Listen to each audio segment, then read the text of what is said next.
E aí, Bruno? Caio, tenho 16 anos e o professor da minha escola dominical diz que quando um homem ou uma mulher se separa, ele não pode se casar de novo porque senão comete adultério. Eu conheço várias pessoas que se separaram e se casaram de novo. E não estão cometendo nenhum Como é que adultério. fica essa situação, Caio? Por nada, foi só a opinião do professor da escola dominical. Parece aquela aula de Bíblia do Porta dos Fundos de ontem. Sei. Porque, número 1, a gente vive em adultério quando a gente vive enganando os outros. Isso é adultério. O adultério é um estelionato. O adultério é engano. O adultério é roubo. Na hora que o cara chega, bota na luz e diz: olha, eu estava traindo com esta mulher a minha mulher, e eu não serei honesto com a minha mulher se eu continuar com ela, porque eu tenho carinho, eu a amo, eu a respeito, mas eu nunca tive os sentimentos masculinos sinceros e verdadeiros que um homem deve ter pela sua esposa, e acabei cometendo esse pecado, que é meu pecado, e eu quero resolver esse pecado agora. Estou confessando a minha mulher, estou botando isso na luz, não vou mais viver em engano. Cuida da mulher, se divorcia da mulher, cuida e é responsável com tudo.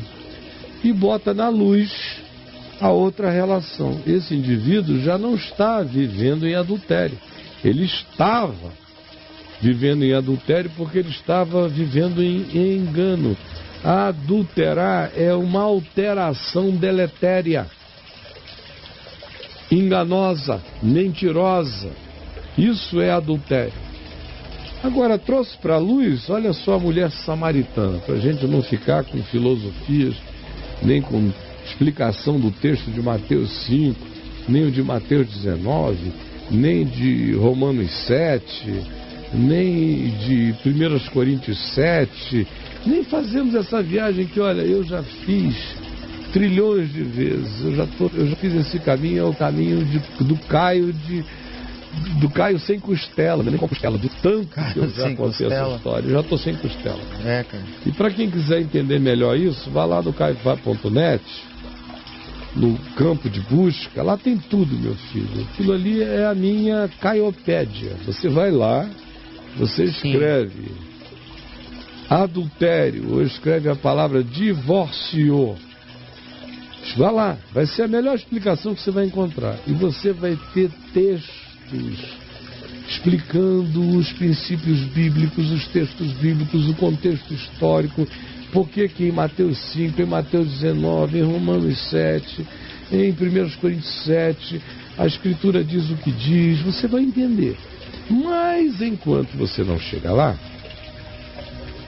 basta você pensar o seguinte, olha só, mulher samaritana, João 4, para não irmos longe com teoria, vamos ficar na prática. Jesus com o ser humano. Como é que Jesus trata o ser humano que foi casado, deixou o marido, casou de novo, deixou o marido, casou de novo, deixou o marido, casou de novo, deixou o marido? Você conhece alguém? Eu só conheço em Hollywood e alguns amigos meus. Eu tenho um amigo que já casou 7 vezes. Tem uma amiga minha chamada Gretchen também. Gretchen? A Gretchen. Eu tenho um amigo, ele até é televisivo, às vezes ele aparece aí na televisão. Já casou 7 vezes. Isso. Não sei nem se já está na 8ª, porque agora já tem uns 11 anos que eu não encontro com ele. Então, mas era uma sucessão de casamentos. É verdade. Era monogamia sucessiva. Monogamia sucessiva e consecutiva. E consecutiva. E se possível, infindável. Infindável, de eternidade em eternidade. Uma médiazinha assim de 7 anos com cada mulher, nem tanto, 5 com cada mulher. Aí ele ia andando. Estava longe já o rapaz. Então, a mulher dessa linha. A mulher samaritana. Dessa linha aí, né? Que era gostosinha, bonitinha, era uma mulher tão gostosinha. Que quando Jesus ficou conversando com ela meio-dia em volta daquele poço lá em Siquém, na Samaria, quando Pedro, Tiago, João, os discípulos todos, tudo homem, eles vieram chegando, que viram a gata, eles maldaram. Olha, eles acharam que Jesus estava pegando aqui ela? no texto, pegando não, mas que era um negócio que, porra... Tava rolando, né? Dizendo, ai meu Deus, ele É uma história. ele é lindo, um cara forte, maravilhoso, e olha só a gostosura. Não fica bem esse papo, é a aparência do mal, é a aparência do mal. A aparência do mal? É, mas o texto diz que ninguém todavia ousou perguntar por que tu conversas com ela. Mostrando a maldadezinha, por que não? Então se a pergunta era essa, é porque tinha maldade no coração. Sim.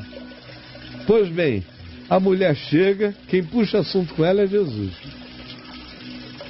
Se um cara ultra respeitável jamais puxaria assunto com uma mulher novinha, gostosa, deliciosa, solitária, na beira de um poço, no meio de um campo. Aí ele chega e diz, eu tô com sede. Olha só como essa conversa enseja uma cantada desgraçada.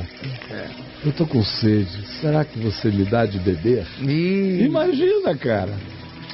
Imagina, isso é um approach.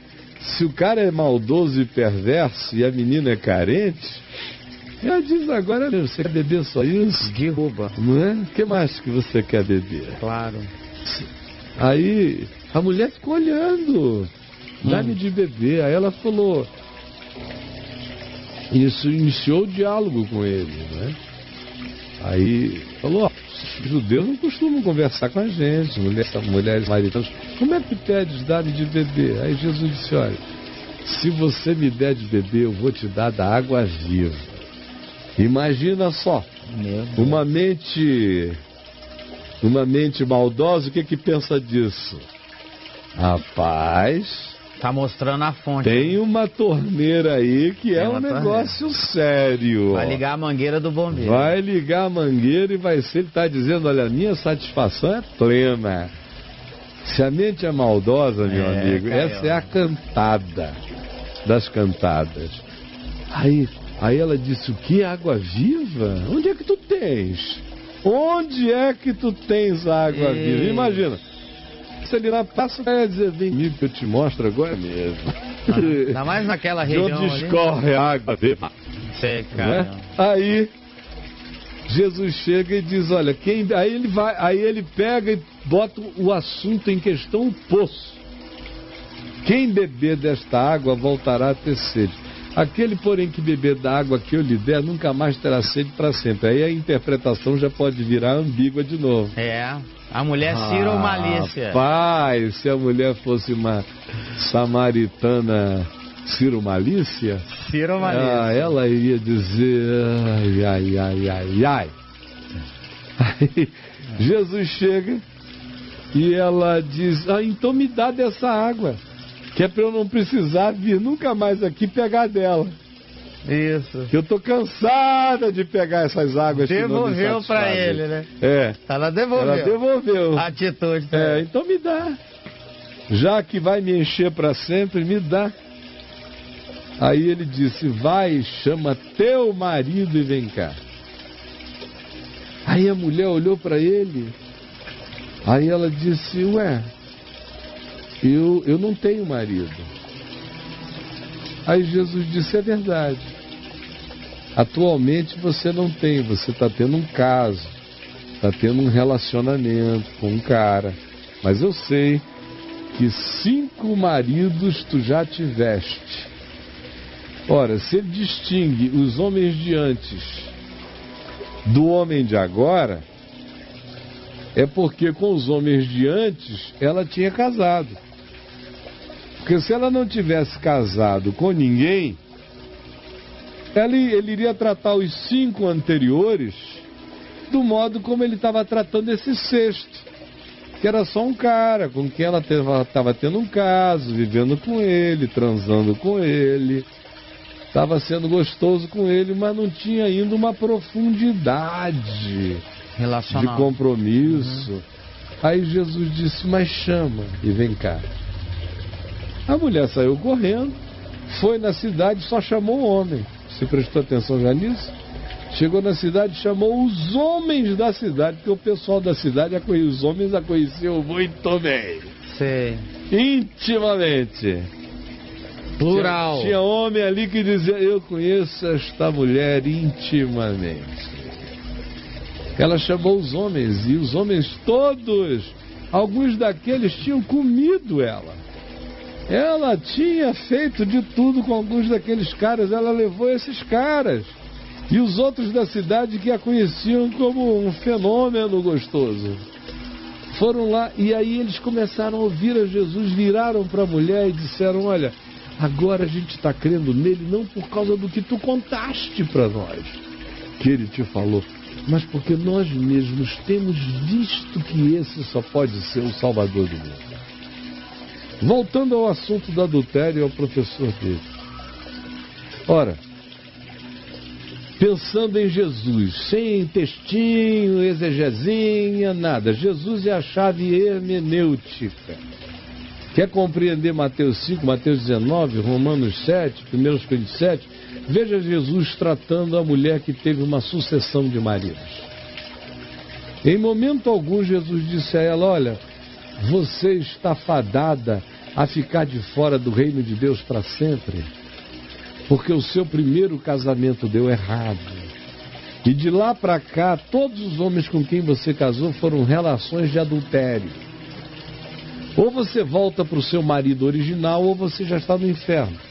Como se infelicidade conjugal, equívoco conjugal, fosse um pecado contra o Espírito Santo que não tem perdão. Porque é assim que eles tratam, como uma coisa que não tem perdão. Ou seja, você foi casado uma vez, não deu certo, se separou, casou de novo, se você casar com essa outra pessoa, você vai estar em adultério para sempre. Imagina uma pessoa que depois do primeiro teve mais 5. Nó. E ele ainda chama e diz, vem beber da água da vida. O que ele está oferecendo para a mulher? O que é a água da vida? É salvação. É eternidade, é plenitude, é satisfação, é solução para o problema da sede. Ela tinha tido tantos maridos porque ela tinha uma sede que homem nenhum iria atender. Só se ela tivesse um encontro com a fonte eterna é que ela iria se planificar. Ora, a relação de Jesus com essa mulher acaba com essas exegesezinhas quando Jesus vira a chave hermenêutica. Quando eu digo, eu vou entender não Jesus a partir do texto, mas eu vou entender o texto a partir de Jesus, muda tudo.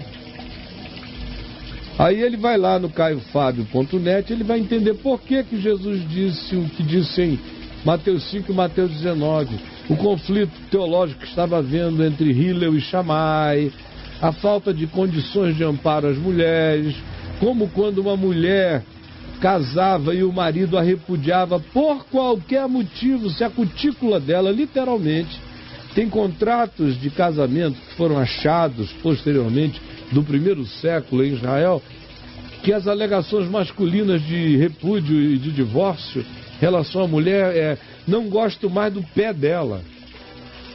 O cotovelo dela ficou com muita pele. Então eu não quero mais essa mulher para mim. Não tinha INSS, não tinha pensão, não tinha Maria da Penha, quando a mulher entrava no cacete. Ela estava fadada a ser tratada por todos como uma adúltera. A religião chamava essas mulheres de adúlteras.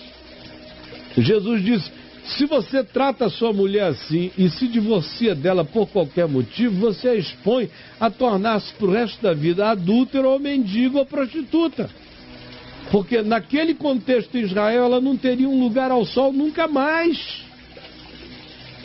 Vá lá no meu site e entenda. Agora saiba, o espírito com o qual a gente trata quem foi infeliz nos relacionamentos é esse com o qual Jesus trata essa mulher de Samaria, que já tinha tido um casamento original, 4 outros, e agora estava tendo um caso, mas Jesus chamou até o caso dela. Vem cá, chama teu caso. Tem um cacho com esse cara? Chama o cara também.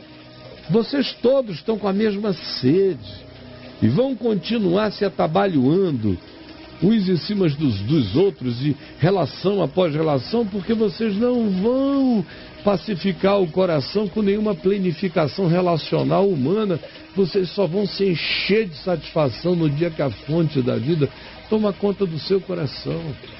Meu filho, a gente não lê Jesus a partir das Escrituras.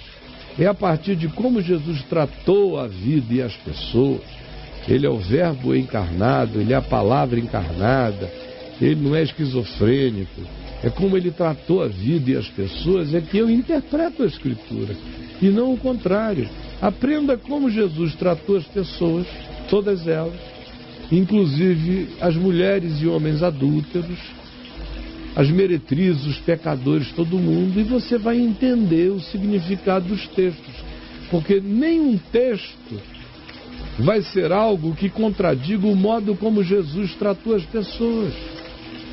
Porque se Jesus tem um texto e ele valida um texto e ao mesmo tempo ele viola o texto pelos modos como ele trata as pessoas no cotidiano, tem alguma coisa errada não com o texto, mas com a interpretação que fizeram desse texto, porque não leram o texto a partir do contexto e, sobretudo, não leram a partir do modo como Jesus, que é a nossa chave de compreensão, tratava as pessoas. Eu sei como tratar os textos bíblicos, vendo como Jesus os interpretou e como Jesus aplicou o que ele tinha interpretado nas relações variadas com as pessoas. Aí acaba a idiotice na mesma hora. Mas o seu professor de escola dominical não vai me entender nunca.